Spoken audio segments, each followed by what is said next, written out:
I got to the probably weakest point I'd been at in years. So I gained a couple of kilos, but I didn't gain strength in the beginning because I was just like pumping in stuff. So also eating creatine and just trying to get my weight up. And I gained weight quite fast and got really, really weak. But then there was this certain turning point after about, 5 weeks, I think it was, where suddenly my body had adapted to the new weight, and my body also said, hey, I feel really good on this, and I can train really, really hard on this, and it makes me happy. Not to say I was unhappy before, it was just like my body wanted this more than I knew, right? And the consequence was that I could train 4 times as hard as I did before without kind of either getting injured or getting more tired. And I kept, gaining weight, but gaining strength at the same time until I was at those around 85 kilos and went down to sort of 2 worlds and eventually did it. And I think that's the most important part of all, to remember that it is individual. And it is like, there's no clear right and wrong. And I mean, it's not like I proved what the hardest ascent in the world requires. I proved for myself what I need, like where I thrive the most as a climber and where I function the best. And that's at a slightly higher weight than I was before.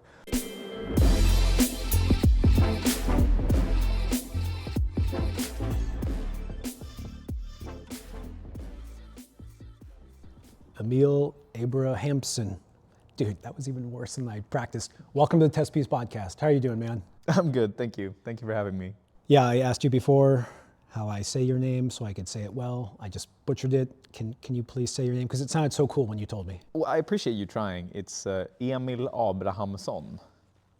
All right, I'm not going to try to copy that. Well, because you told me, you're like, Josh, it's embarrassing when you try, so just let it be. And so, Emil, good to have you on, man. How are you doing? I'm good. Yeah, we've had a good day here at the Madrock headquarters, and I'm psyched to have a chat with you. You say good day.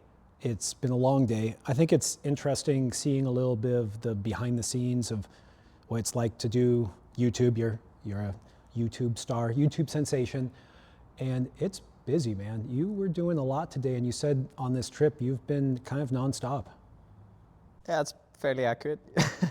It's been pretty full on. I love it though. It's a lot of fun. It's always a trade-off with anything you do in life, how much energy you have to spend everywhere. But every single day so far has been fantastic throughout this entire US trip. So I'm just trying to appreciate every second of it. I will say the behind the scenes were still fun and hilarious. But I think that I almost had like a skewed idea of what it was to do a YouTube video, because podcasting is different than YouTube. And I'm actually curious, like, how many hours do you think it takes to create like an hour long? Well, I guess your videos aren't typically an hour long, but what's like the ratio of behind the scenes to content? Ooh, behind the scenes. Well, when we're filming, when I import the footage into my editing software, it's typically between 2 hours of footage to well, I've had some videos that had like 10 hours, but that's fairly rare. So it's 2 hours of quite high quality footage that gets cut down into 20 minutes, give or take. So yeah, it also depends on how you film. Some people film just one consecutive take, and then it's a lot more to work through, but it's easier to cut through it as well. So yeah, there's some guidelines. Well, I don't want to give too many spoilers, but I saw you picking up people with a pinch grip, which is something that you are well known for. I was just looking on your channel, and you have a video where you competed in grip strength. It was a very wonderful title. It's I can't remember, but it definitely made me click on it. And it had something like 12 or 13 million views. And when I thought about that, it made me think that if we are walking around downtown LA tonight, you are probably more likely to be recognized than, say, Chris Sharma, which is mind-blowing, man. Congrats. That's really cool. Doesn't that mess with your head, realizing that tens of millions of people have, viewed you? Yeah, it does a little bit, to be honest. It's a funny question, because I don't think about that so much. Could I be recognized here? Or the idea of being famous isn't really something that crosses my mind. But there's also something to be said for the fact that that does happen. We were in Tokyo last year, and there were people coming up all over the place here and there, which is always shocking to me, because it's like an environment where I don't know anybody, I have no idea what goes on over there, and then somebody pops up with a camera and says, hey, can I take a selfie? And I don't think I will ever get used to that, to be honest. It's nice. People are often very friendly, and it's like a heartwarming moment to hear people appreciate what I do. But it's not something that I'd get used to. I think it's easier for other people, maybe. I'm curious, are they climbers? Do they know you from your, world records in grip, or like, what do you most often get recognized for? Well, I think I most often get recognized for the climbing videos, because people who would come up to me are probably climbers. Like they're more engaged in the videos regularly. These 11, 12 million people who have watched the grip video, I don't know how many of them would actually recognize me if they saw me on town. I don't know, dude, you're pretty tall and handsome. I just want to let everyone know that after watching the videos, you look strong, you look cool, and you are that in person. So congrats on world record grip strength. Emil, you also have climbed V15, which is no joke. And tell me more about just YouTube and how you got started, because it's really becoming a big part of climbing. And you're one of the top YouTubers we've ever had.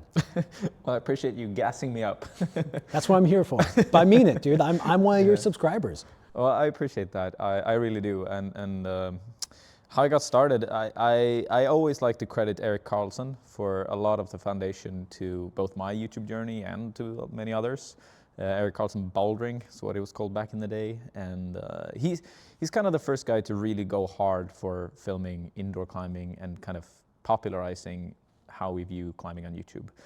Over the years, that's morphed into all kinds of different things. So you have like Magnus Mitbo doing military challenges and creating content out of that.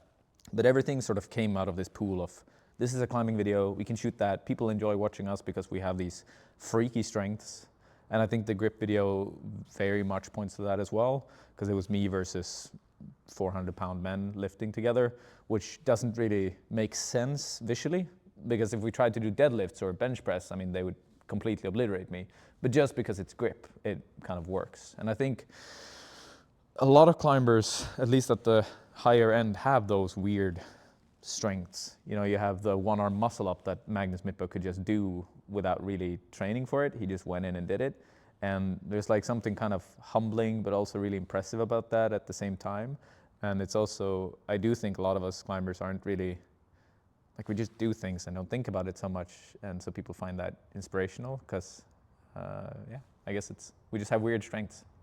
Yeah, it does. I feel like as a climber, you feel like you're in the sport and you're strong, and it's nice seeing people represent our group amongst other athletes. It is funny watching you in these grip strength events where you look tiny. Yeah. But then we're here and we're in the Mad Rock headquarters and we're around a bunch of climbers, and you're probably one of the bigger climbers. Yeah. And I was joking about how you were literally picking up the different employees here at Mad Rock using a pinch, and it just, it's fun seeing climber strength be demonstrated on a broader stage.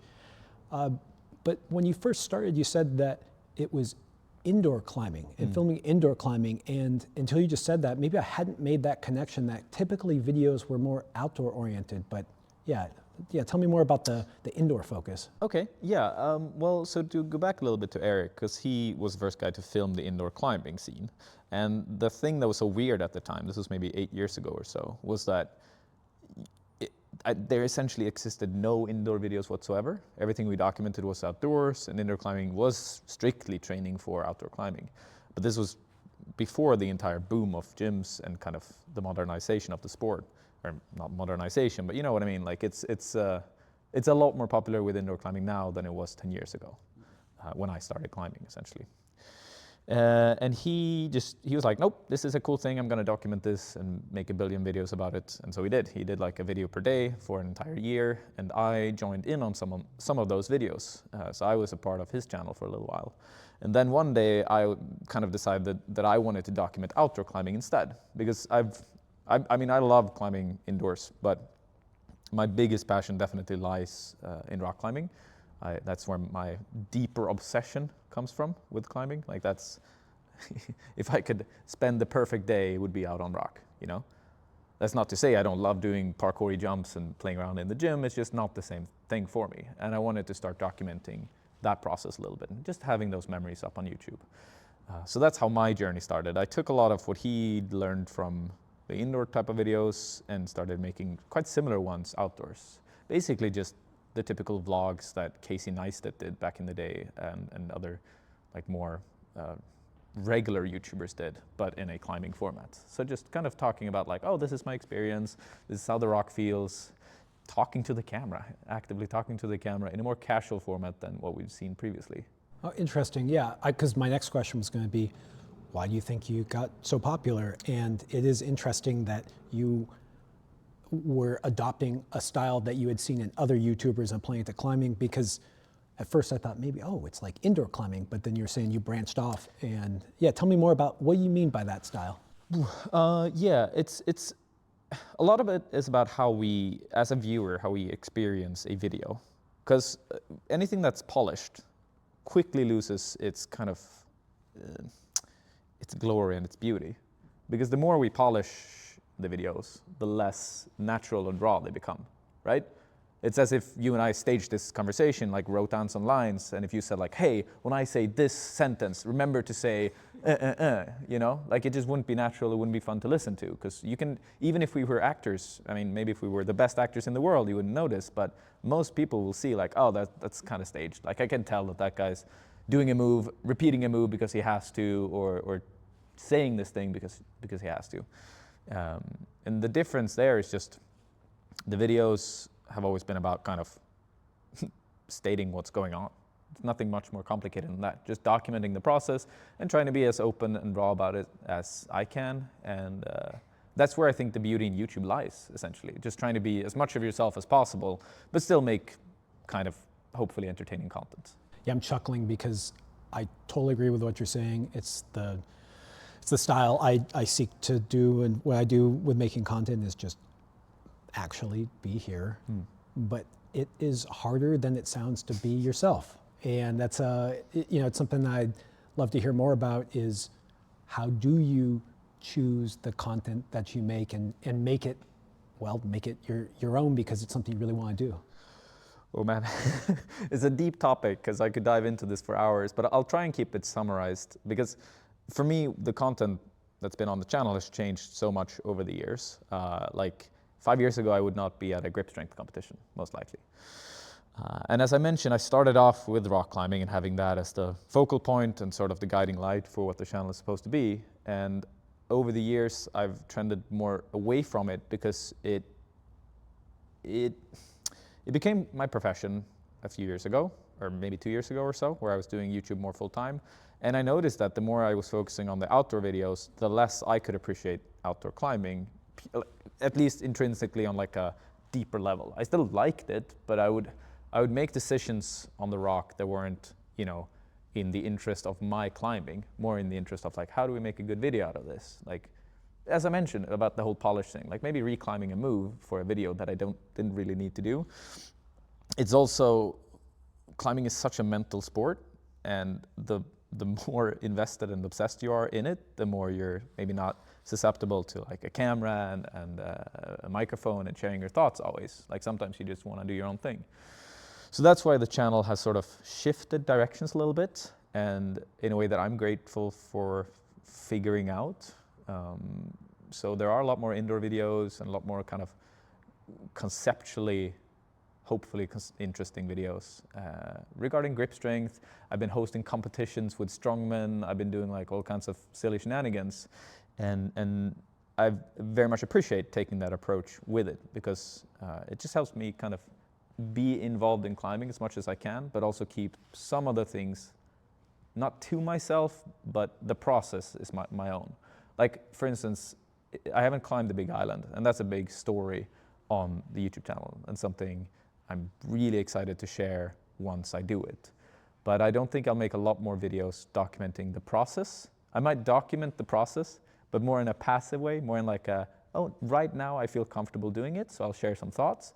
but I don't want to go out to it and be like, okay, I'm going to shoot a video on the Big Island because I have to shoot a video on the Big Island to make a living. That's not like a healthy way for me to approach it.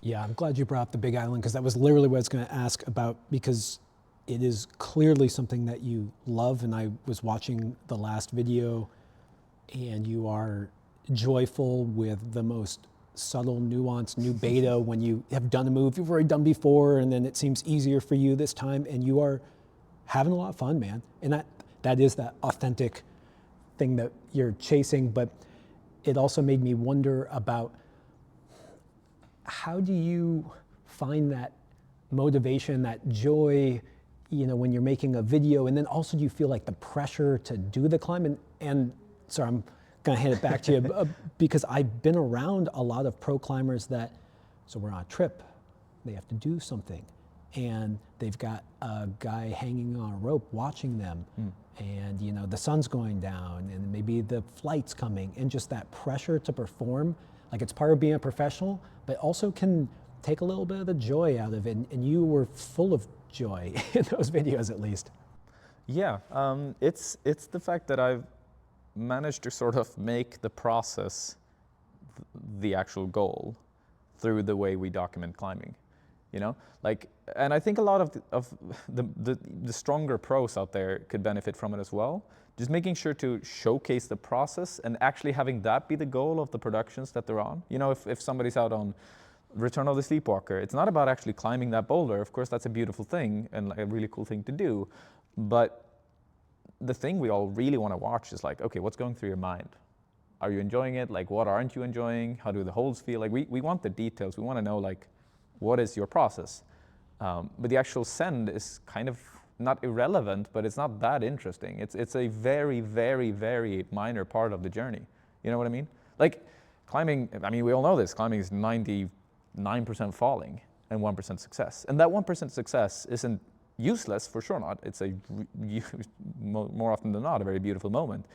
But it really shouldn't be the focus, because if that is the only focus, I think it's easy for people to lose their love for climbing, and well, that sucks, It is funny how anticlimactic it is in videos when the send actually happens, and all that stuff leading up to it, where they're talking about what they learned on this crimp, or why this part's heinous, or how they got a hamstring tweak the day before and they aren't sure if it's all going to work out, and the send's coming, but somehow when it happens, you're like, oh, I don't know. Cool. Like, that 20-minute long video, I didn't just fast forward to the last 20 seconds. In fact, it's almost when those last 20 seconds come, you're kind of like over it at that point.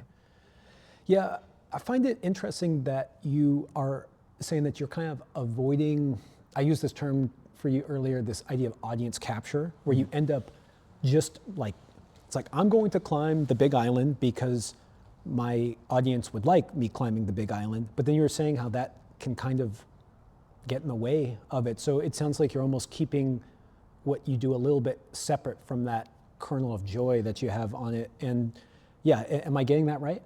Yeah, for sure. Or at least that's what I'll be trying to do, because I do want to share that experience with anybody wanting to watch it. It's an awesome thing when people come up and ask like, oh, how's it going on the Big Island? Are you going to do it? Like, how do you feel?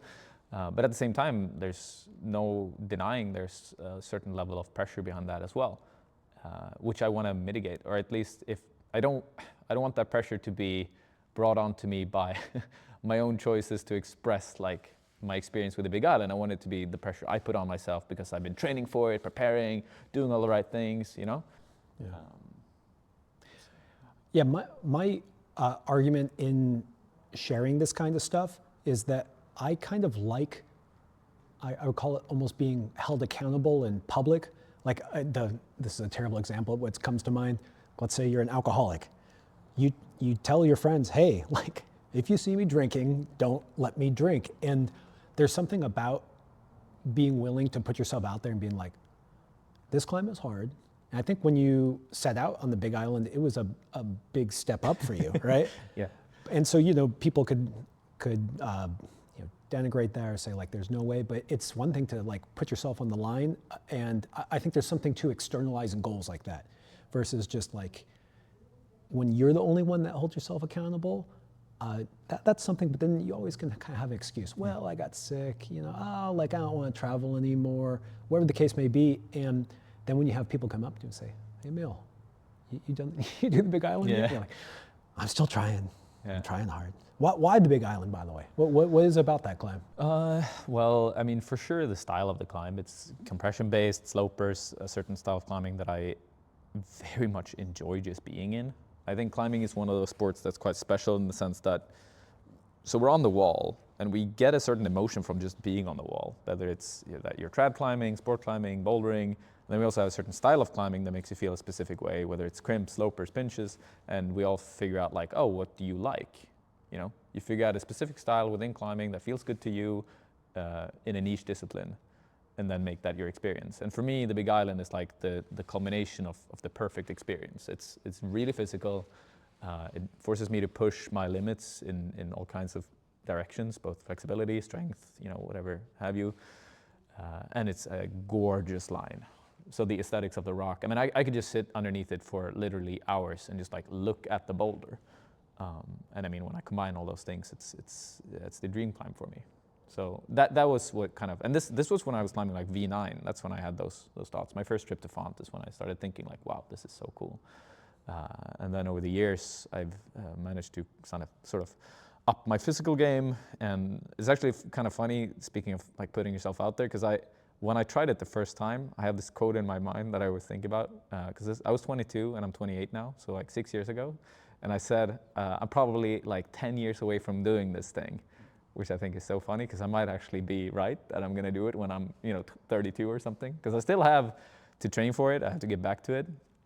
I felt relatively close on my last trip, but you're not really close until you've done it.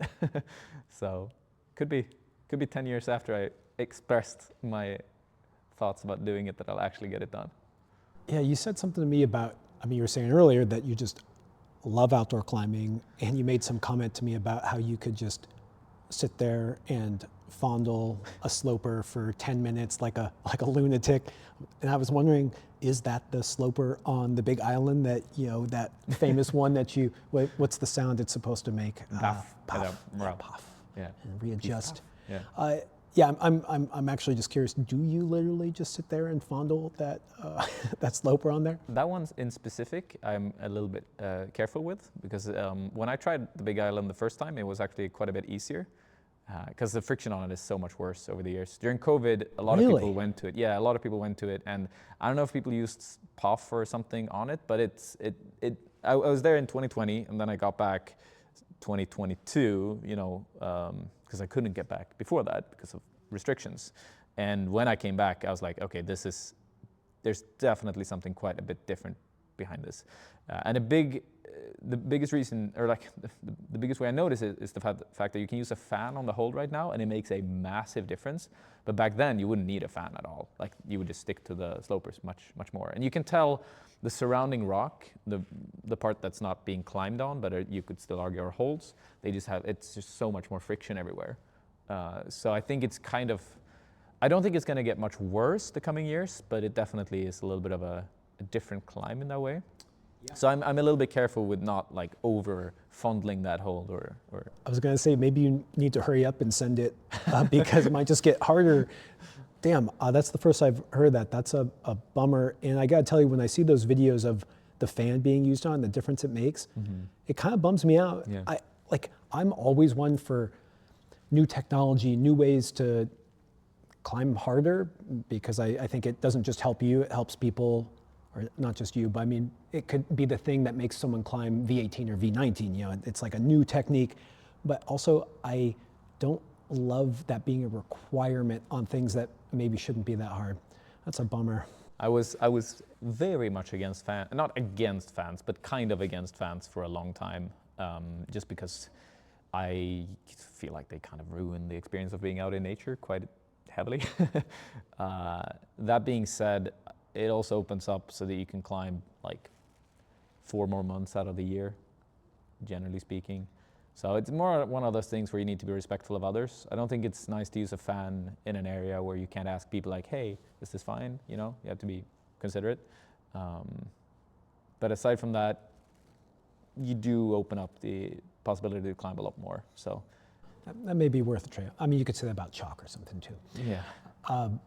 So I know that you absolutely love outdoors, like you were saying. It's definitely where you let your inner lunatic fly, and I think I'm on that same wavelength. But I see that you have a deep love of training too. Like when I see you in the gym, I don't know, doing whatever training it might be for the Big Island, I feel like you get the same joy out of whatever stupid human trick it might be. Sorry, that sounds negative, but I was just watching you pick up people. You're spot on. Yeah. You saw me pick up the employees here. I did it with a smile on my face. Nothing wrong with that. But you really seem to be able to dive deep on training also. And I'm like, can you help me kind of square that where you just want to be outside on rock, but then I see you get, it seems like just as much joy from kind of prepping for those trips. Yeah.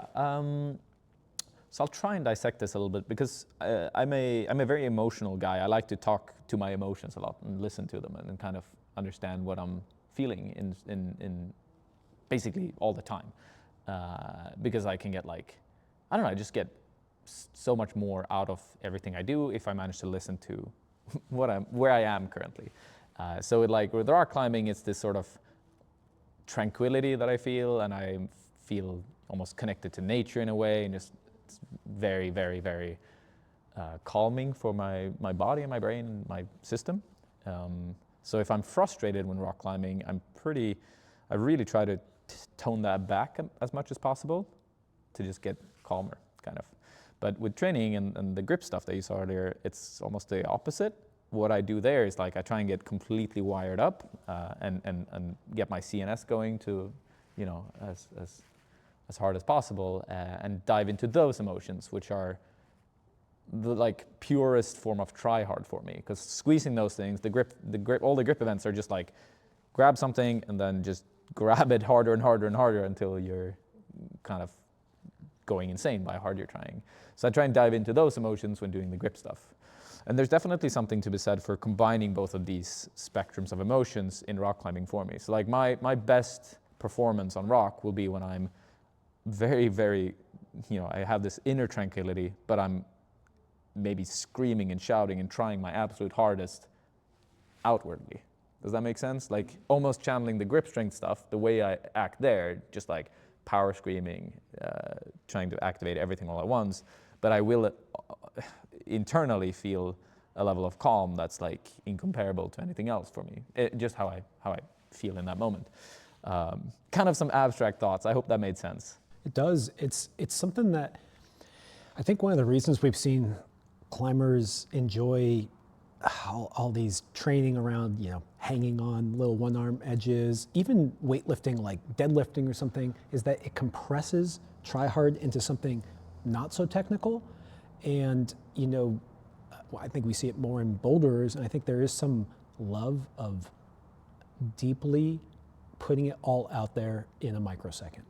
And, bouldering's a touch different, where you have to kind of keep it together, but that intense focus of bringing it all into that moment. I mean, I would actually argue that is some of the benefits of training, where it's learning how to really marshal your forces into a single move, into a single moment, is valuable.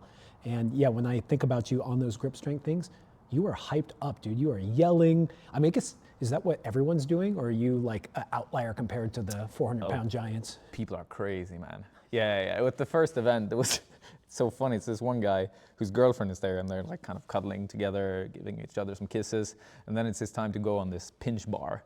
And she just takes her hand, smacks the living hell out of him, and he just goes, "Rah!" Runs up to the bar, tries to lift it, and fails. And it's just okay, yeah, there's a bit of everything in there. People go pretty nuts in that sport. I think in general, in any weight lifting sport, powerlifting or Olympic lifting, people are ready to scream their lungs out. Do you see them doing the smelling salts? Smelling salts, yeah.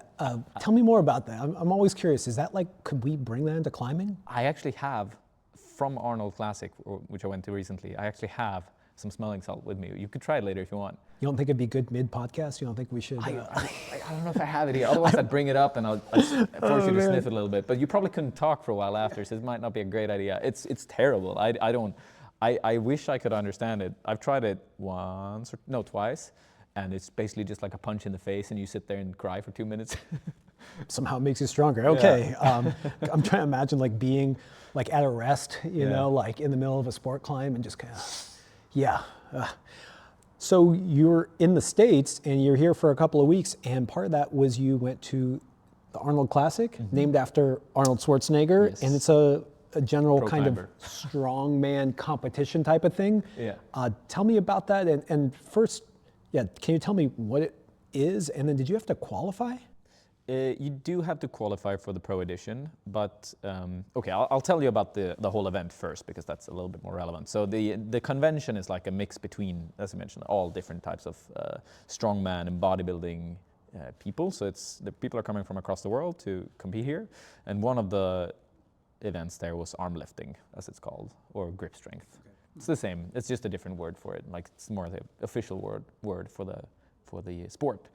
In the US, there's like a qualifying series where you have to do a couple of events. I'm not exactly sure how it works, but you compete here and there, and then if you do well, you get to compete in the pro edition at the Arnolds. They also have an open category, which is more like casual friendly. I mean, they're kind of the same thing, but it's just slightly less competitive. And you were in the pro event. I was in the pro event. Congrats, very cool. Well, thank you, yes. No, I talked to the guy who organizes it, and I'd met him actually that's how I got in contact with Arnold, the event people there, because I met him at the first grip strength competition that I did, and he was impressed by how I did, and he was like, man, you gotta come to Arnold, and if you do, we'll sign you up to the pro edition right away. So that was really fun. It was the first like proper competition in grip that I've done, because the ones previously I've always competed against people who are like twice my size, and in some of the events you just need to be lighter, or not lighter, you need to be heavier, or you need to have weight categories. So in the Arnold Classic, I was competing in my weight category instead, which made it more competitive, more like, okay, I can win this, I'm going for the gold kind of type. What were the different weight categories, and which one did you compete in? So it's in 10 kilogram increments, so 22 pound increments, right? And I was in the 80 kilogram one. Yeah. How low did they go? So they go down to, I think 70 and below is the lightest one for the men, and 55 and below for the women. I'm just laughing because it's like, but like the average climber is like, you know, you have to bulk up to even get to the lowest class. Yeah, and even it's actually the previous ones I've done, the first competition, there were weight classes. There was a featherweight, which was 110 kilos, i.e. 250 pounds or whatever. So that was the featherweight edition that I did back then. And then the regular people who are above 110 kilos. I'm just reminded me when I was in college and I used to weightlift, and I was part of like a powerlifting gym, and I was into it because I don't know, like we were just talking about, it's fun to try hard. It is. And they looked at me like, Josh, how tall are you? I was like, I don't know, 5'9", 5'10". They're like, okay, you need to get up to about 220, 230. And I was like, I'm like 150? It's gonna be tough. I'm gonna have to eat a lot of burritos. So tell me more about how it went. Where was it? It was in Columbus, Ohio. Okay, of course. That's like that's Middle America. That's where the lifting happens. Yeah, tell me more. Such a sick event. I just had a great time. I didn't really know what to expect, because I hurt my back quite severely a few weeks ago. So I hadn't been able to, okay, so I'll start. I actually prepared quite a bit for it. I tried to train my deadlifting strength, because that's been quite a limiting factor. I just can't work my legs enough and my back enough to perform well. Sorry, I'm laughing again because I know from my weightlifting days that a lot of people put straps on their hands so that they can, because their hands can't lift the weights that the rest of their body can. So again, climber problems, but you hurt your back. Sorry, I interrupt you. Yeah, I hurt my back trying to, I guess it was ego lifting a little bit. I tried to max out my deadlifts to prepare for the event and probably overdid it quite a bit. So one of these days I just like tried to do a heavy weight, and the back kind of crunched a little bit, and I couldn't walk for like a week. So my expectations were very, very low for the competition. I actually wasn't even sure I was going to compete. And it all just came together in this magical way where I opened up the competition by like getting a world record in my weight category and stuff. Congrats. Thank you, that was really fun. And people were just cheering me on, kind of, getting psyched for me, which is also really nice. A big part of that sport. It's just people being very happy for each other all the time. Sounds like climbing. Yeah. It's a good community. It's awesome. What was the event exactly? Because there's a bunch of different there's a bunch of different grips. There are, yeah. This is like it's a pinch bar, so it's called a Saxon bar, which is basically an 80 millimeter thick bar that you pinch and you lift. So that's why you use the 80 millimeter block to lift the Mad Rock employees. Yeah. Okay. I think it's the more standardized width of it. Yeah. So that was fun, and I proceeded to win all of the different lifts, and ended in first place, which was a very fun, fun event. Congrats! Thank you. First place, pro Arnold. All right. Yeah, I'm finally a pro arm lifter. I can use that for my titles. So you said you trained for it. What did you do, and how did it affect your climbing? Well, it actually affected it in a pretty good way, because essentially all I did was trying to lift heavy loads and figure out how to coordinate my body for those lifts. And the only effect I saw on my climbing was that my posterior chain got more well connected. So I felt more tension on the wall, and I felt just stronger overall. I will say though, it's with any strength training, it's such a tricky topic, because if you overdo it like I did, you get injured, and that injury will definitely have punished me more than I benefited from the strength training. So I'd say I, in hindsight, should definitely have just gotten a strength and conditioning coach who could have helped me just make sure I actually programmed it correctly. And because at the time, I was riding a snowboard almost once per day, and then climbing, and then sitting in front of the computer for 10 hours, and then lifting, and also doing cross-country skiing. So it's like way too many unhealthy things for your body at the same time that are technically healthy in and by themselves, but when combined aren't great. Well, it sounds like it worked out for you. It did, yeah. Except for the injury that is never worth it, to be honest. Or I shouldn't say that. For me, no matter, I never am happy to send if I get injured along the way. Yeah. But I saw you climbing earlier, and you're totally walking, and it seemed like it worked out. I'm curious, so you talked about, you set a world record in the Saxon bar pinch. Mm-hmm. And something that I always wonder about with climbing is, like, does pinch strength translate much to the wall? And the reason why I want to dig into it is I have a buddy who is a great crimper. He is a double-digit climber. And then we did one of those classic, like, dynamometers. And I think I was like double his. Oh, wow. But I'm definitely... But he's not weak. He's a great climber, and he was like, "Oh, I want to be more like your dynamometer reading." I was like, "Why?" Yeah. So I'm kind of curious if that focus on those different kinds of lifts, maybe specifically pinches, since I'm guessing they didn't test your 10 mil crimp strength. Yeah. Did that have any carryover to the rest of climbing? I'll say this. I think so. The grip sport thing, like the different implements they use.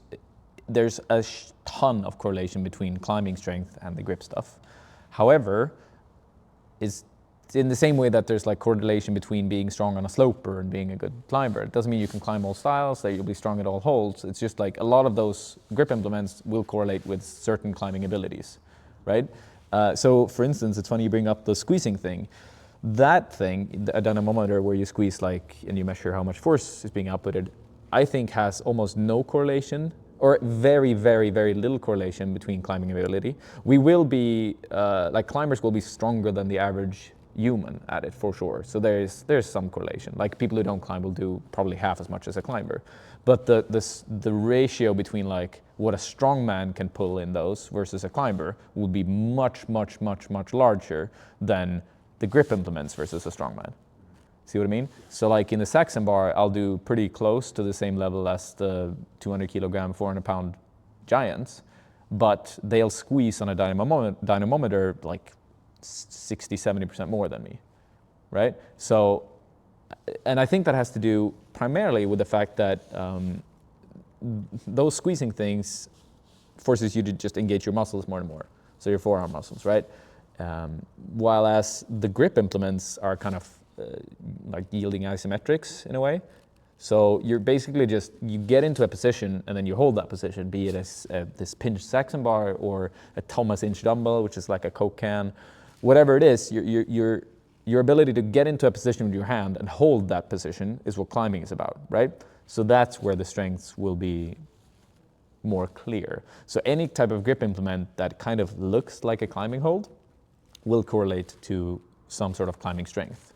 Yeah, I always find this stuff interesting where you will see the symptom of something and people will mistake it for being the goal. And the classic example I have is I don't know if I can do it right now. I would say I often can do a one-arm pull-up. And people would be like, oh, wow, I want to be able to do a one-arm pull-up. And or they'd ask me like, how did you do a one-arm pull-up? I'm like, I've just been climbing. I never trained this. And then they'll think to themselves, if I can do a one-arm pull-up, then I can do X grade. And I'm like, no. Let's do the lead dominant. Let's do the thing that leads to all of these great outcomes. And so maybe that's where my question was flawed is I'm like, Emil, what were you doing? And can I do it too and get stronger for climbing? And you're like, no. The climbing gave me this strength and you have it backwards. But it is impressive seeing that strength. So what else did you learn that you could apply to your climbing in preparing for this event? So the way that they train, I find quite interesting. The strongmen in particular are so meticulous about everything from diet to how they spread out their workouts. And in general, I haven't met many climbers that are like good at training in the same way. We just train really hard, and somehow our bodies usually manage to survive it. But I mean, a lot of them, they do like one big workout per week of a certain muscle group. I mean, obviously that's their domain, and that's the best way you can achieve their results. But they go on like a deep level of studying to understand how they should train. And the strongman people are the ones I've talked to about the grip stuff the most, and kind of where I've learned the most from. So it's not necessarily the grip events, more so how to train for strongman climbing and how that correlates to, strongman training, strongman events, and how that correlates to climbing. Because I think there's a lot to be learned from like how we plan our rests, how we plan our diets, and essentially everything we need in our bodies to just function in the highest level possible. Because I mean they do so many messed up things with their bodies to be able to keep doing what they're doing. I mean, steroids and all that kind of stuff is so prevalent in that sport that it's insane.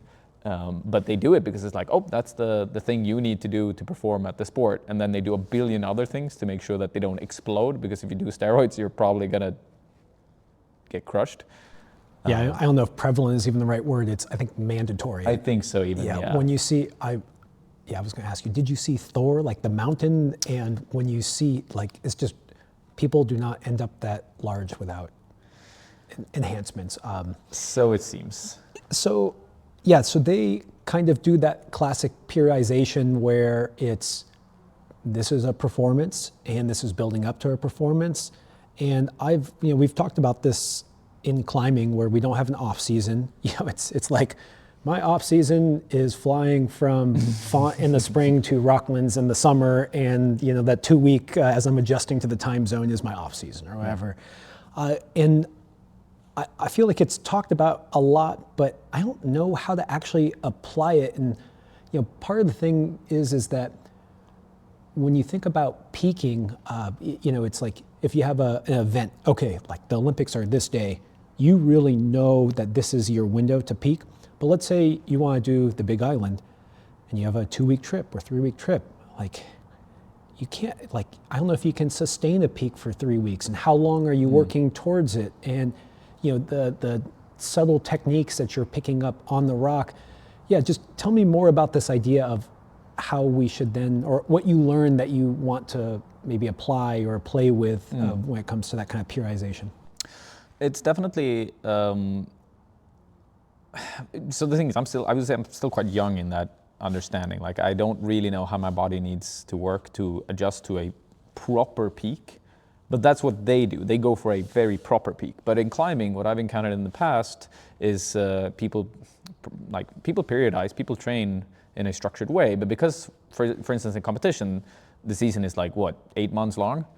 You can't peak for 8 months. It just doesn't exist. So you settle for an average and peak for a competition once every third week or whatever.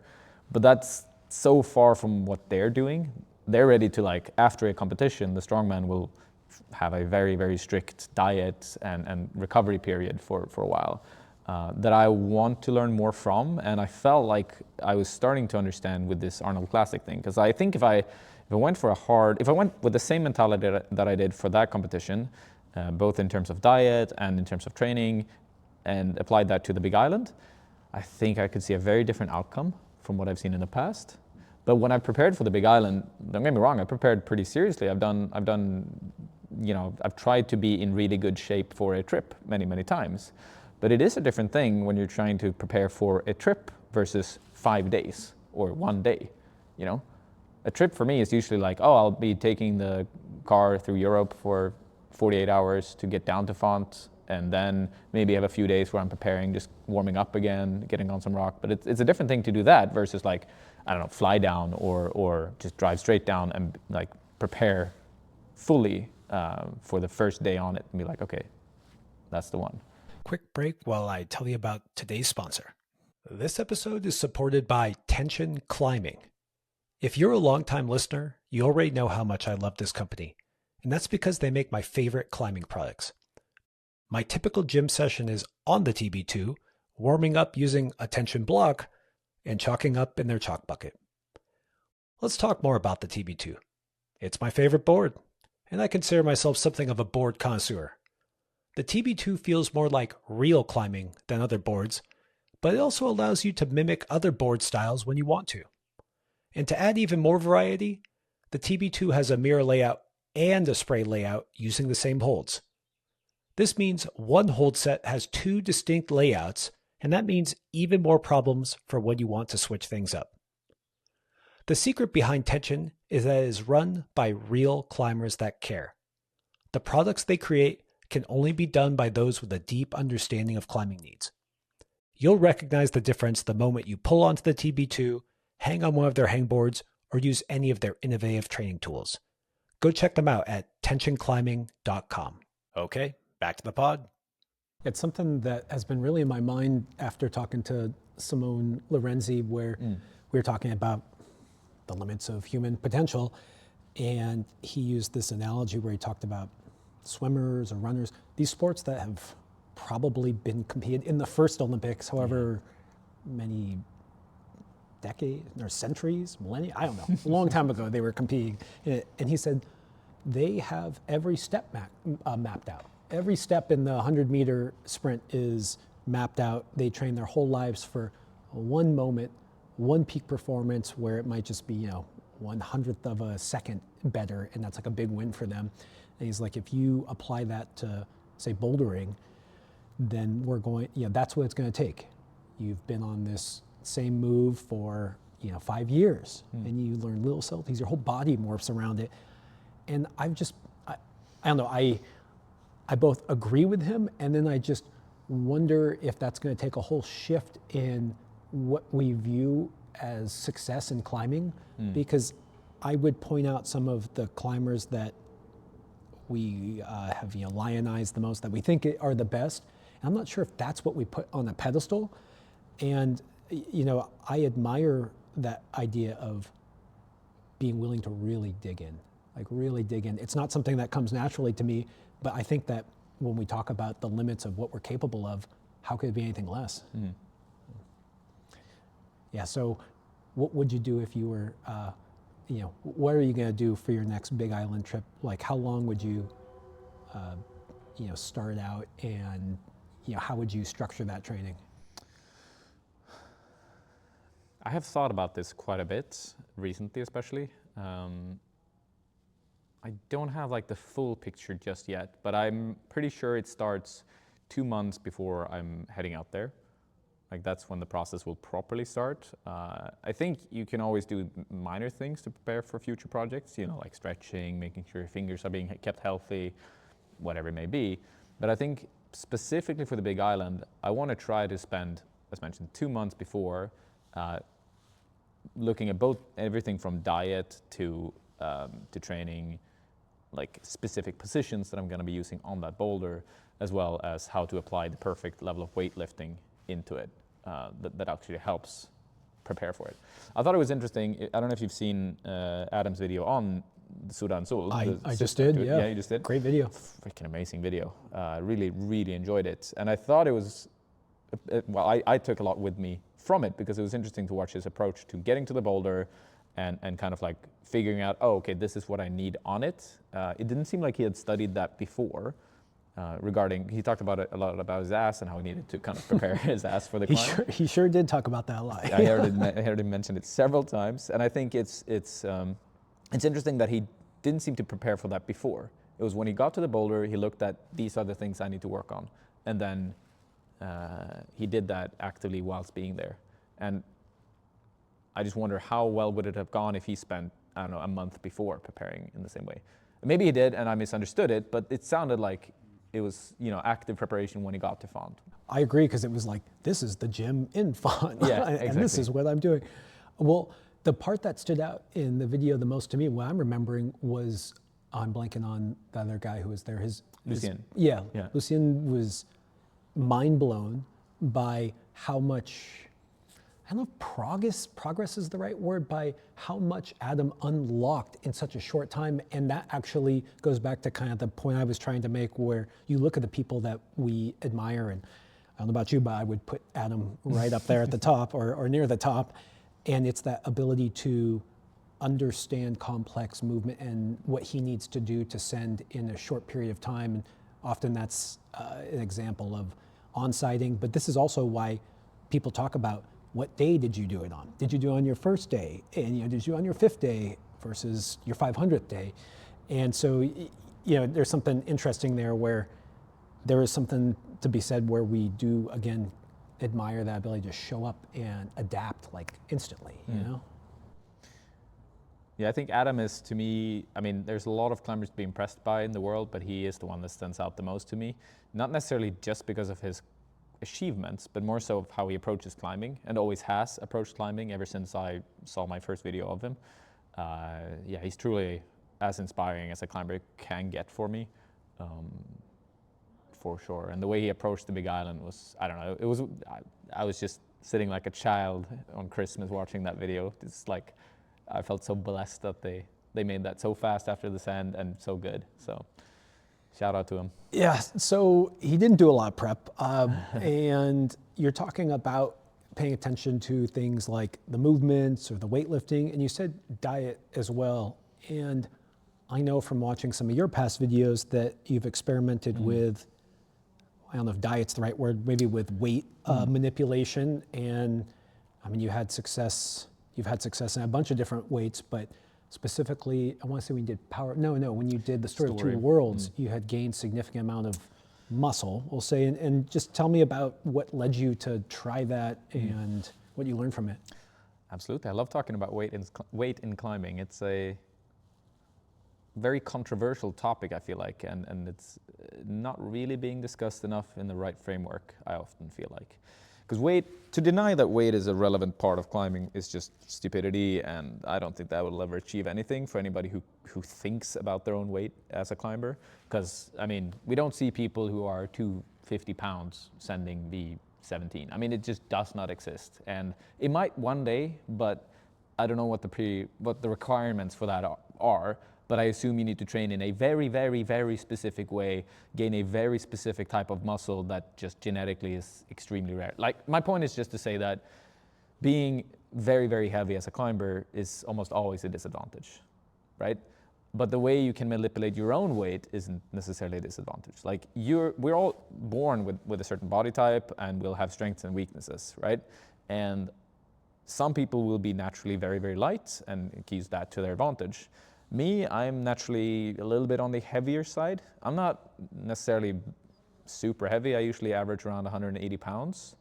But what was fascinating was that when I did, the leading up to the trip to Story of Two Worlds, and when I actually felt the strongest in my outdoor career, I went from 76 kilos, which is about 170 pounds, 168 maybe, somewhere around there, up to 85 kilos when I sent it, which is like 190 something pounds. That's a big difference. It is a massive leap, and it was just an experiment that I wanted to try, because I'd always kept my weight kind of a little bit on the lighter side, because I was always told I was a heavy guy and a heavy climber, right?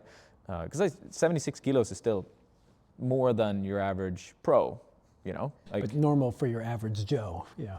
kind of, yeah. But it's not a crazy weight, but it's you know, I look a little bit bigger when I'm standing next to the others, and it's something people had always commented on, and I didn't think too much of it. I never like tried to make sure I was lighter, but I also had it as like, okay, 76 kilos is my frame of reference for when I'm like, you know, in performance shape. I could weigh slightly more at times, but if I did, I would make sure like, okay, but try and shred down a little bit, make sure you're at that kind of level. And I was, in hindsight, a bit delusional in how much that affected me, because I was sick more often, not very sick, but just like getting a little cold here and there. I also had more fluctuations in form, so some days I'd be stronger, some days I'd be weaker, and just in general, didn't like that. That wasn't where my body was at its happiest or performing at its best, especially when it comes to training. Like, because of those fluctuations in form, I'd have many days where I was going in, I trained hard, but I could probably only get like 70% of my maximum output because I wasn't neither fueled or prepared enough for it. So I set out the goal to like, okay, I'm gonna flip things around completely and see what happens. And I started eating anything my body could get in, essentially. I was probably at a 2,000, 3,000, 4,000 calorie surplus every day. And all I did was just like hammer away at the gym. And the first 4 weeks were horrible. I got to the probably weakest point I've been at in years. So I gained a couple of kilos, but I didn't gain strength in the beginning because I was just like pumping in stuff. So also eating creatine and just trying to get my weight up without actually caring. Would never look at the scale aside from like every other week or so, just to kind of see where I was at. But I wouldn't like weigh myself particularly frequently, just every now and then to see where I was at. And I gained weight quite fast and got really, really weak. But then there was this certain turning point after about, 5 weeks, I think it was, 4.5, 5 weeks, where suddenly my body had adapted to the new weight, and my body also said, hey, I feel really good on this, and I can train really, really hard on this, and it makes me happy. Not to say I was unhappy before, I was just like my body wanted this more than I knew, right? And the consequence was that I could train 4 times as hard as I did before without kind of either getting injured or getting more tired.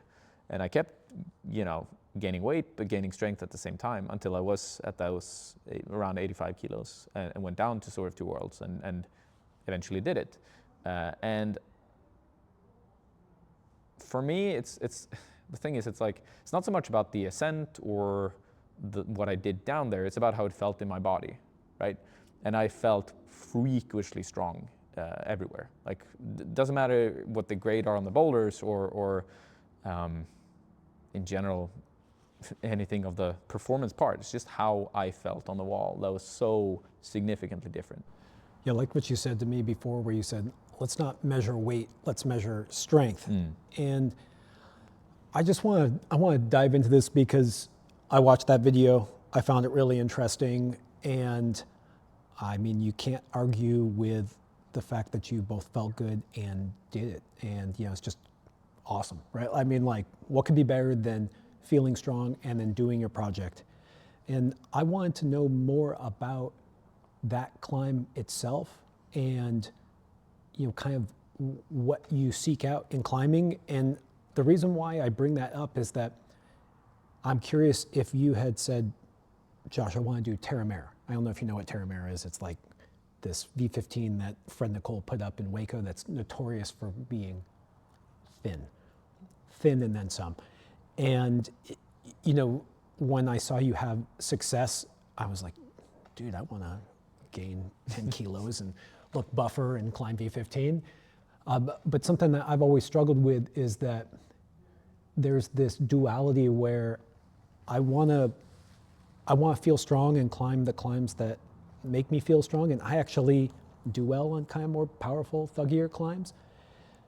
But then sometimes I get attracted to these certain lines, and even though I don't feel great if I lose weight, I do actually perform better on them. And I don't know how to deal with that, where like what I really want to do, Emil, is I want to have success on all boulders, but then, I also hear what you're saying. So I guess my question there is, was the Story of Two Worlds better suited for a heavier body weight, and how would you have felt differently, or how would you have trained differently or eaten differently had that climb been requiring maybe a different style or something? Yeah. No, I totally see that argument, and I don't know. I don't want to. I don't know if it's an argument either. Oh, I'm just, sorry. know, No, I know what you mean. Yeah, sorry. No, but I see that point, I guess I should say. And I don't want to invalidate it and say like, nope, it doesn't, you're wrong, it doesn't matter. Because I don't know. Like, I don't know what's the best for everyone or how to approach these topics in the best way possible. What I will say is that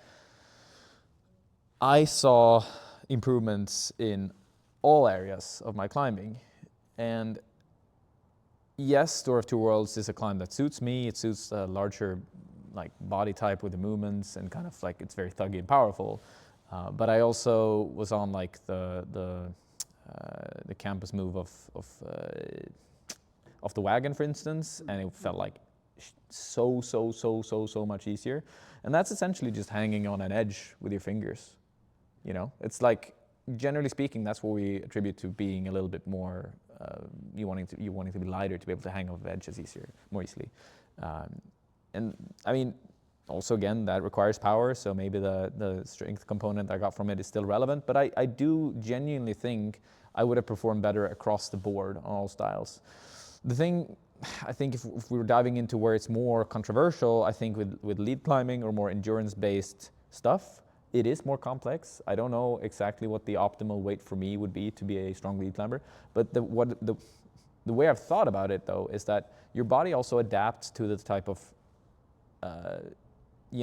thing you're trying to put it through, be it running or climbing or trad climbing or whatever. Like if you put it through that element enough, you're gonna become adapted for it, right? So I'm pretty sure that if I focused on lead climbing for a year while trying to really push my training as hard as possible, I would probably lose 10 kilos. And it would just be a natural progression of training for that specific sport, right? So as long as you're fueling yourself enough for the training that you're doing, I don't think you need to overthink it anymore, right? Yeah, I like that. I like bringing up this topic in a way that's not so binary, because I do think we do talk about weight and climbing, but it's like weight good or weight bad. And, adding in these things of, well, is it lead climbing? Is it a specific project you want to do? Is it a specific style? I will say that something that is really cool about climbing is that actually rarely do you find a climb that is so perfectly in a style that it rewards maybe extreme power or extreme maybe lightweight. Like what makes climbs good often is that requires a little bit of everything. And I'm sure that there are times where being heavier and muscular is great and times where it's not so great. Exactly. And that's what's kind of cool. That's what's kind of fun. But then it also does make me wonder when I hear about these people peaking for the Arnold Classic and, whatever peaking means, I think to myself, okay, should I take a look at the climb that is in front of me? And when we're talking about tailoring ourselves for that moment, does that mean I have to go like, okay, this has this size hold.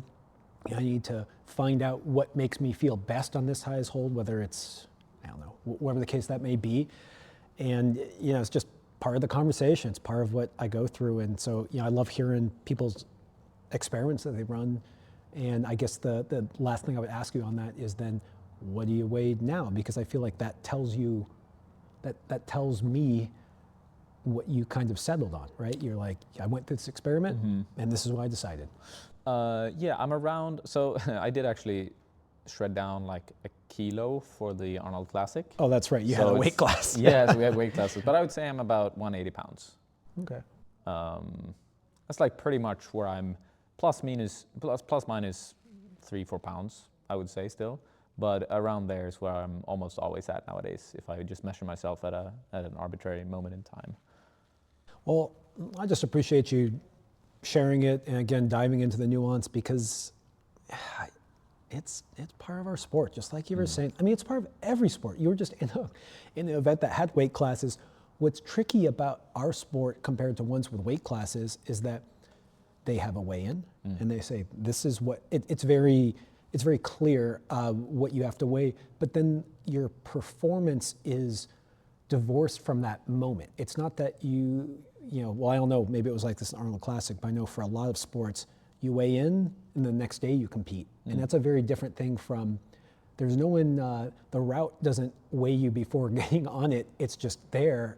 And that really changes our sport because people may go through extreme things to sweat out weight to then show up at the weigh-in, but that's not what they compete at. But we compete or climb at that weight, and so it's a very different thing. It becomes more individual is what really happens. And I think that's the most important part of all, to remember that it is individual, and it is like, there's no clear right and wrong. And I mean, it's not like I proved what the hardest ascent in the world requires. I proved for myself what I need, like where I thrive the most as a climber and where I function the best. And that's at a slightly higher weight than I was before. I don't think me being 190 or 195 pounds or 200 pounds will help me improve as a climber. But the point was just like, figure out what I need to sustain my body and to keep it energized and go from there. And I do think that those rules apply to most athletes in any sports. Like, you do need to figure out how to get the right amount of energy into your system so you can train freaking hard. But I'll also say that during that phase before Story of Two Worlds, I was training like an absolute maniac. So I think if I just gained 10 kilos sitting on the couch, I mean, that would just be negative. And I mean, it might be redundant to say, but still, I think it's so important to remember that we're always trying to figure out ways to train harder and more efficiently and get more bang for our buck. And their energy deficiency is a massive problem in most sports that have like not very strict, weigh-ins, for instance, or schedules for how you're going to prepare for it. I don't think what you're saying is redundant. I think it bears repeating. So again, you said, let's measure strength, not weight. And so you happen to put on weight alongside strength. And so, yeah, last question on this then is, what were the exercises that you gained weight on? Because, I guess you don't know exactly, you can't necessarily attribute directly. But my point is it wasn't like you're like, I'm going to do the Story of Two Worlds. I'm going to see just what it's like to gain weight, so I'm going to do tons of squats and put on a ton of leg muscle. And not that leg, I don't know, I feel like that's like a whole nother topic. But you know what I'm saying? You gain strength. What did you gain strength in that seemed to lead to you increasing in weight? The pretty obvious areas that I saw an increase in strength were from my back. The more dominant muscles in climbing in general, so my back, my core, and I would say my glutes saw some improvements. From what exercises do all these things get? So the weighted pull-ups is a pretty big staple for my strength training, I would say, and coupled with the occasional campus session on rungs. So my fingers got stronger from the campusing, and my body power increased from the weighted pull-ups. So those are like the thing I think are almost the most important areas for anything. When you're looking for like to improve your power, it'll just be such a simple way to do it. You know, I'm surprised to hear that is that you like thuggy climbing. You're a bigger climber, and then when I think of things like weighted pull-ups, I feel like that's like leaning into your strengths more already. So I'm surprised that you feel like that is something that is a staple and good for you. Yeah, I've always had I've always thought about climbing in the way that we have strengths and weaknesses, and I have practiced my weaknesses an obscene amount of time. Like, I've spent so much time on it, and it rarely helps me too much. I think the thing you want to do with weaknesses is make sure they aren't like apparent anymore. So if you're terrible at a slab, stop being terrible at a slab. Become okay at a slab. If you're weak at pull-ups, try not to be too weak. Like, try to do something that feels impressive to you. And like, you build up like the baseline so that it's at an okay level, but I've never felt for myself that I benefit from improving my weaknesses to the top level. Like, that's probably good for some climbers, depending on your area and what you're going for. If you're trying to win the Olympics, you probably need to do that. But if you want to improve as a rock climber at like the things you enjoy, to go back to our previous topic of like how it feels to climb and what you enjoy climbing, then I think working on your strengths is a little bit underrated. I've worked on my strengths a lot because they're almost like free games. If I train power, if I make sure to train power regularly, I just keep it at such a much higher level without that much effort that it's just worth the investment. You know what I mean? Yeah. So that's why I spent more time on the powerful stuff, because it was just going to be free gains. When I was, especially when I was fueling my body that much and making sure I could sustain that training, it was pretty easy to get numbers up. Anyways, I should continue on what I was training, because I also did a bunch of deadlifts and snatches. Those were like the three staples of my workouts, I would say. You did snatches. So I'm like a big Olympic lifting fan. I don't do a ton of it because, I don't know, I'm old or something. I don't know.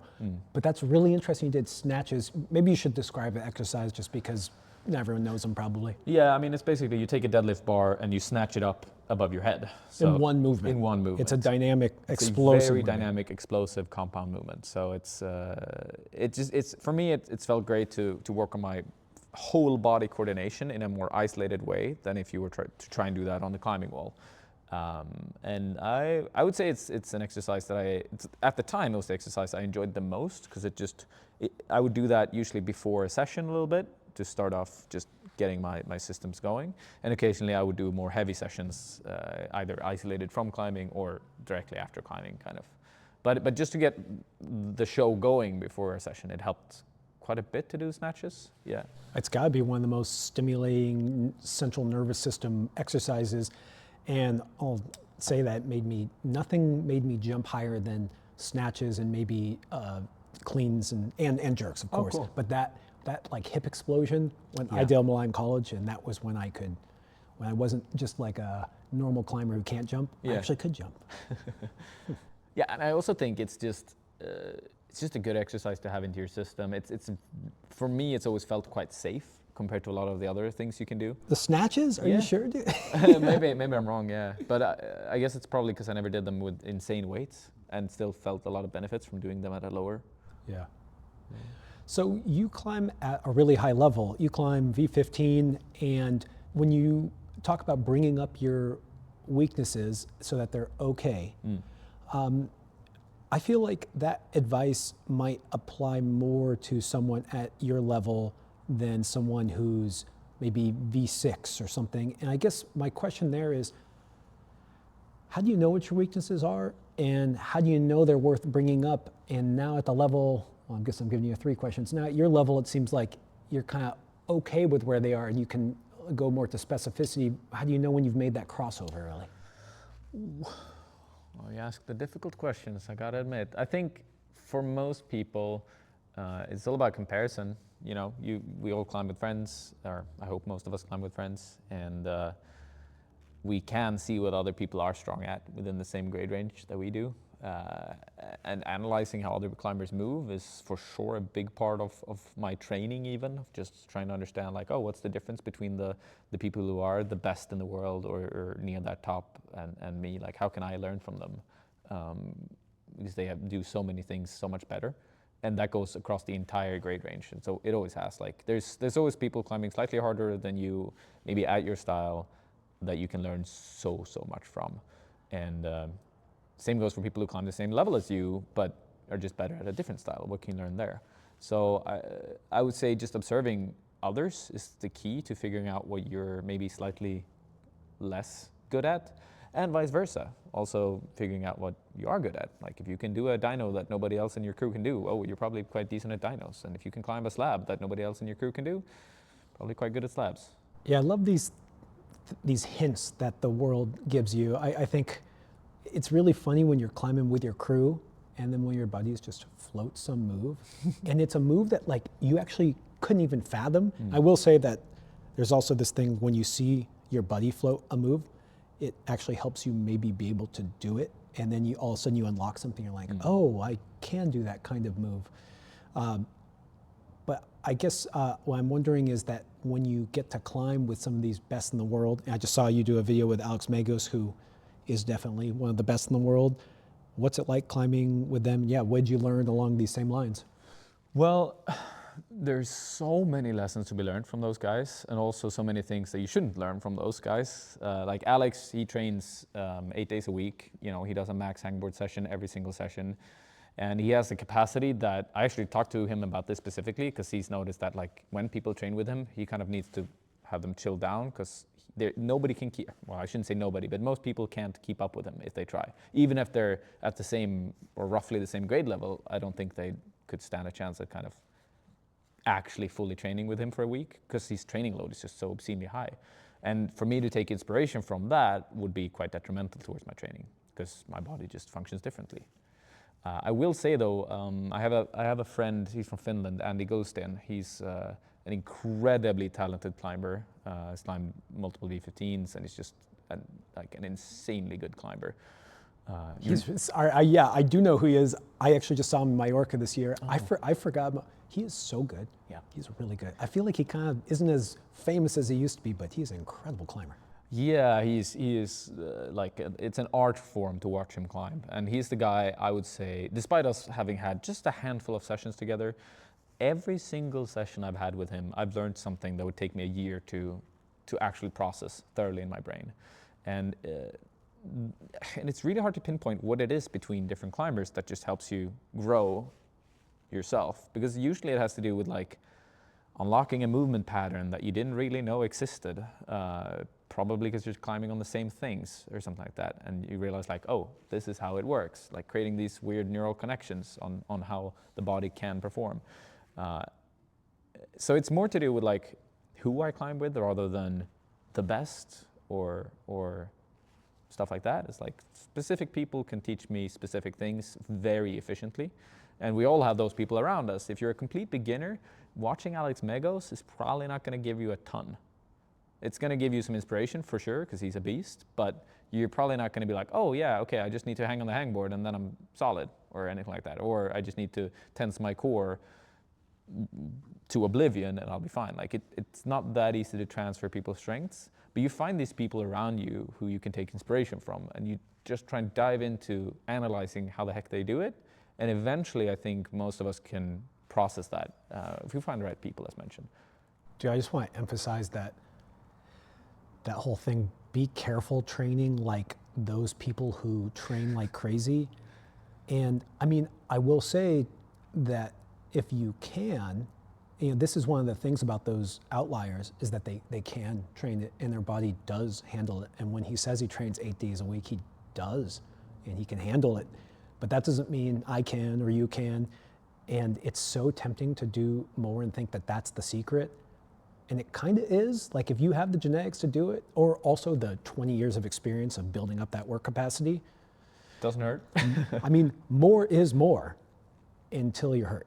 So I just like, that's something that I continue to relearn, by the way. Just, I continue to think, oh, I'm like really psyched. I'm going to put in another session. And then, you have 2 steps back after just taking 2 steps forward. Well, the reason why I brought it up is because I also was watching that video with you and Alex, and you did moves that Alex didn't, or it took him longer to. And I mean, yes, Emil, you're incredibly strong, but Alex is still Alex, and just, it surprised me, but then maybe it shouldn't have surprised me. And is that something that, we should understand about pros and like what they're good at versus that whole leaning into your strengths versus your weaknesses? 100%. I don't want to go make any bold claims about how I beat Alex and I could, be stronger, because that's a little bit besides the point that I want to make. But just to kind of paint a picture, I met so many pro climbers who do not announce anything that they don't do, but I met also but every single pro climber I have met announce what they do. So we get a picture of how it is to be a pro climber, and it's usually so far away from what the reality is. There's very few climbers who are have a huge span where they can climb on every single hold at that top level that we interpret them as. So most, if maybe not even all, pro climbers will look like amateurs on certain styles or certain holds or certain boulders. But it's quite rare that we announce it and we talk about it. And I find that slightly frustrating. I wish more people would be more open to oh, this is what I mean, it's weird because you just don't want to talk about it, but some of us just suck at things, and it's really nice when we talk about it. Oh shit, this I actually am not as good at as I am on Burden of Dreams crimps or whatever. So anyways, that was all to say that I think every single pro climber I've met has very clear strengths and clear weaknesses. And the clear weaknesses will make them, they're like a V10 climber in those areas. So a V10 climber will beat them at that specific style. If that V10 climber is strong at that style. See what I mean?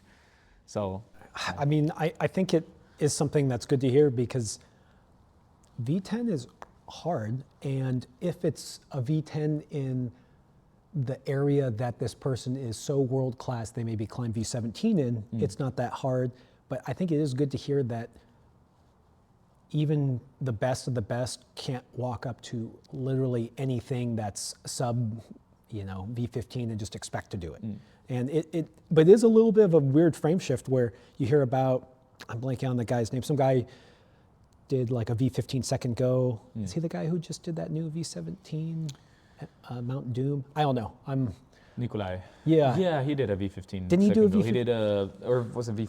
No, it was V15. Yeah, it was. Yeah, no, it was forgotten. Was it Hidden Gem, Forgotten Gem? Yeah. Yeah, you're probably right. I think you're. Yeah. Okay, good. Sometimes it's tough. Like there's so much climbing media out there. You try to keep up with it, and then there's still too much. Yeah.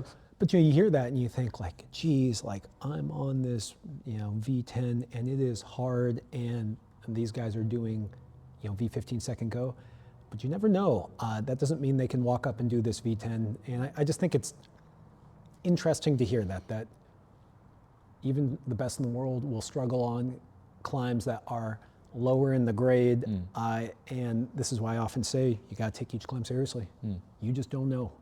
And also, maybe you can climb something way harder than you realize because it's yours. It speaks to your strengths. So, but we also, to further go on that note, we have this thing in climbing where we often communicate from the highest grade that somebody's climbed as like the benchmark for what they are as a climber, which is slightly detrimental. Like people call me V15 climber quite regularly. I'm just gassing you up, dude. Yeah, and I love it, man. Keep gassing me up. I'm just gonna take it. But it's one of those things where it does set a precedence for like, okay, so I climb V15. What does that mean? Because I mean, dude, I'm a V6 climber. I'll fall on a V6 slab any day of the week. If it's tricky, small crimps and weird positions, I'm screwed.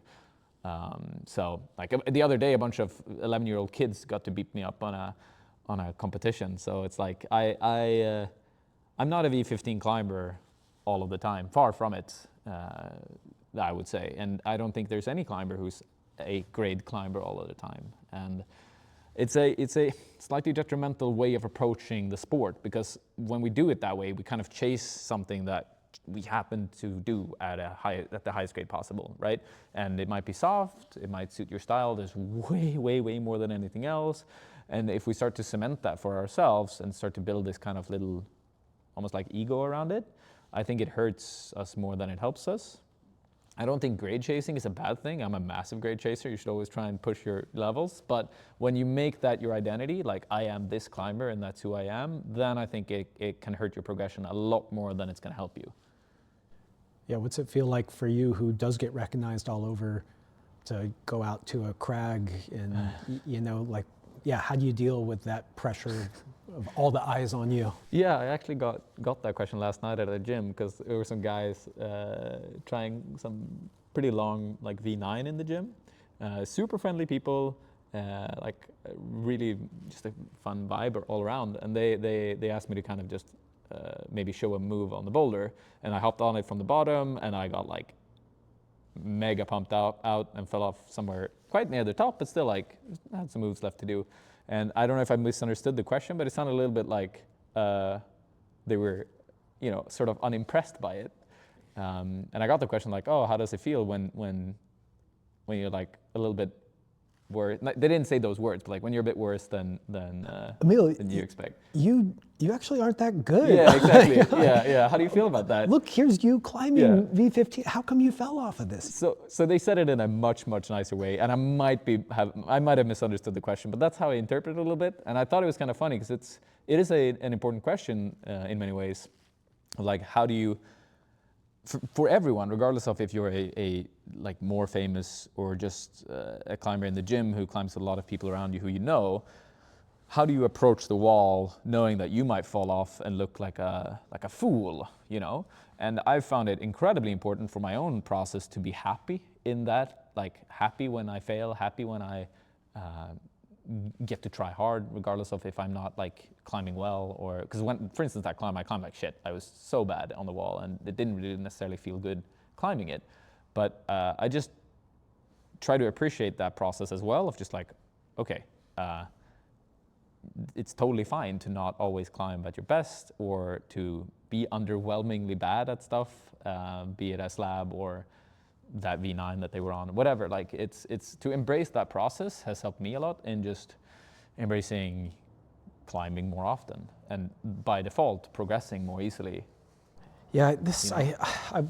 I want to tie it back to what we were talking about earlier with YouTube and that concept of audience capture and all this stuff, whether it's YouTube or expectations that you feel are put on you internally, externally, where the case may be. It really can put up a barrier between you and climbing and doing your best. And so, yeah, anything more to say about how to, you talked a little bit about being happy with whatever those results were, but what about when you walk up to the boulder and make sure that you are giving it your best go and let those things fall to the wayside? I think I always try to remember that nobody's out to get you. People are always supporting you. It's essentially always. Like it's very rare that somebody will want anything bad for you on the wall or want you to fail. Like everybody's hyped for you, and if they're not, they're probably not worth spending your time on. You know, if somebody wants you to fail, they're a bit of an asshole. So like you always have people down there cheering you on and wanting the best for you, and nobody's like nobody cares how you do. Like nobody cares if you go home not having climbed your project. They only care about how your process was and how you enjoyed it. That's what everybody wants to know. Like, did you have some happy days? Did you have a good time? We do often communicate and talk in a way that like, oh, I'm sorry you fell, or like we'll use words that imply that we actually care about the outcome of the climb or whatever you did. But in reality, what we care about is like, did you have fun? Did you enjoy your process? So I try to just reiterate on that of like, when people ask me any questions or look at me, they just want to see me enjoy the climb. Like that's why they're watching. They're not watching to see me succeed or fail necessarily. They're watching to see me do what I love and what we all love, and you know, I assume basically everyone who listens to this loves to do. And a reminder of that as frequently as possible is just going to be good for you. That's cool, man. That really connects with also what you were saying about why you do YouTubes, is just be there, have fun, be authentic about it, and yeah, bringing that all the way from that abstract level all the way down to when you pull on, good connection. Appreciate it. All right, Emil, my last two questions. My first one is, what is your favorite piece of climbing kit that you just don't want to leave home without? Favorite piece of climbing kit? Well, oh wow. I don't actually have an answer. The fan for Big Island? Exactly, yes, the fan. The biggest maybe fan. Maybe two fans? Yeah. No, I'll let you go on this one because, if nothing comes to mind instantly, then you don't have a favorite piece of climbing kit. Although I guess I should ask you, you're very far from home. What were the things what was the thing that you had to toss in your bag? Because I feel like that's a good proxy. Okay, yeah, that's fair. The climbing shoes are pretty fundamental. Shout out to Madrock and the Drone 2.0s. We're here in their factory. Yeah. Or our warehouse, I should say. And but aside from that, I'm not very, I'd like to be a little bit more superstitious than I am, to be honest, because I think those type of rituals are really nice. So I actually have a teddy bear from when I was a kid that I want to bring with me sometime, that I got when I fell out of a helicopter. I fell out of I was climbing some ladder when I was like 1.5 years old, and I had to fly a helicopter to the hospital. And then they gave me this teddy bear, so I call it the helicopter bear. It's sweeter in Swedish, but anyways, when I was 12, I shaved off its hair, and I've always regretted that. And recently, sewed on a Madrock like beanie on top of it. So now I want it to be my sending friend. But I haven't brought it yet, so it doesn't count. But I intend to bring that to the Big Island. Dude, you fell off a ladder and had to be helicoptered out? Yeah. That's why I'm so slow. I don't know. It seems to be working for you. Yeah. I don't know. Yeah. What happened, dude? I mean, I was just, a very, very small toddler roaming a little bit too freely at just that moment. I always think it's interesting when I think some of these things that traumatize us or excite us when we're really young, like somehow we can get pulled back into it. And I climbed as a really young guy and had these terrifying experiences lead climbing. And I swear, I think that's what hooked me on climbing. Oh, okay. Even though you would think it would like scare me away. So I wonder if like somehow that implanted a little seed. Like, subconsciously, maybe you're right. Maybe like a little highballs, maybe like. Okay, well, teddy bear with Madrock beanie. Cool. All right, last one then. Emil, how do you go from good to great? I think a pretty fundamental part of it is understanding what a process is in climbing, and understanding that everything you do in this sport is a long-ass process. Be it the most fundamental version that I like to describe it is understanding that climbing is kind of like a little language. We have our repertoire of movements that we learn across many, many, many years, and you can try and fast track that process as much as possible, but generally it just takes a long time. It takes a while to figure out that repertoire, and you have to try so many different things. And that there aren't really any obvious shortcuts aside from just staying within that process, being obsessed about it, and thinking far ahead. Yeah. Once you can find your process, you have to lean into it for decades, it feels like. And something that, I don't know, this is maybe like a little meta or a sub thing that I think I've seen as I get older is there's the process you find, and then there's the getting yourself to adhere to the process, almost like understanding yourself and how to best get the most out of yourself even when you know the right path. And I feel like that's another way to get better at climbing as you get older is, maybe you know what your training plan should be, maybe you know what your diet should be, but can you stick to it? Can you stick to it for 10 years? And so, when I hear you say that, I'm like, yes. And then I'm like, I can't even follow the process that I know works. So that's cool. But you try, and that's the other thing. Like, you try your best to adhere to it. But I mean, if we all could stick to the ideal version of how to train, how to behave, that'd be awesome.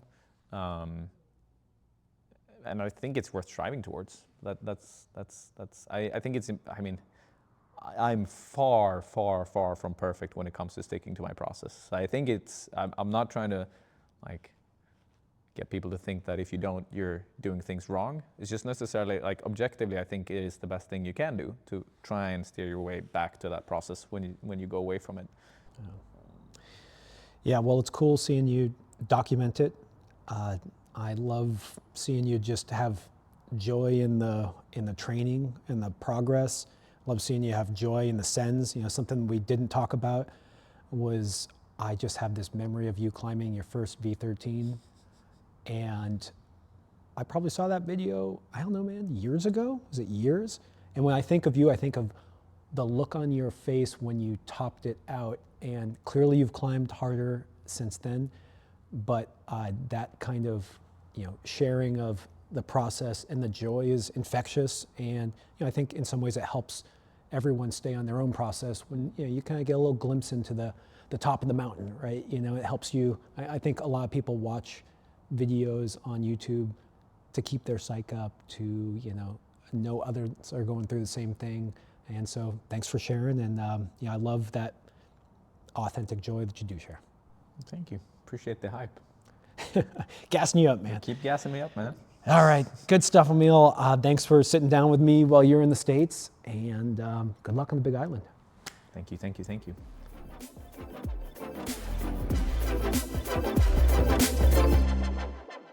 Thanks for tuning in. If you'd like even more content, go to patreon.com/testpiece. And while you're at it, share this podcast with someone you know who would love it. And please leave us a review or rating at wherever you get your podcasts. We've also got tons of great content on YouTube and Instagram, so don't forget to like and subscribe there. Okay, see you next week.